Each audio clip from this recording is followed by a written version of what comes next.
Kırgız el akını İdris Айтбаев ağayımız var. Ошол ağayımız geçe жақында Бишкекке барып, Борбор қаласы Бишкекте айтыш фонунун 20 жылдыгы толук Молда Таалдын 160-ына карата акындар арасында бир жарыш болгон экен.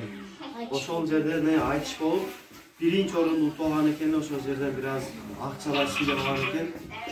Ошол акчалар сыйлаган аз атресиңарга бөлүп атат. Ошонун ичинде дагы үй бүлөсүнүн атынан, өзүнүн атынан ушул бир курбандык чалып, Алла жолунда ошол эжектерди берип койсоңор деп дуа кылат.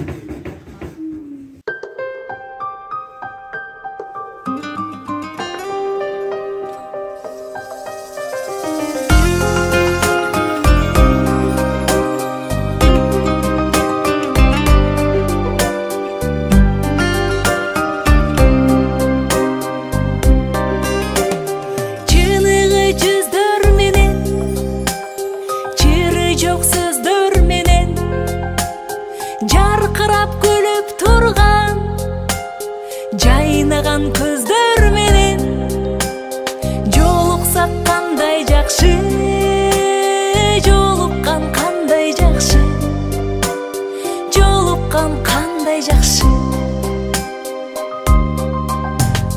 Сагынган жүрөк менен эң жакшы тилек менен кучактап бекем кызы кубаттуу билек менен көрүшкөн кандай жакшы.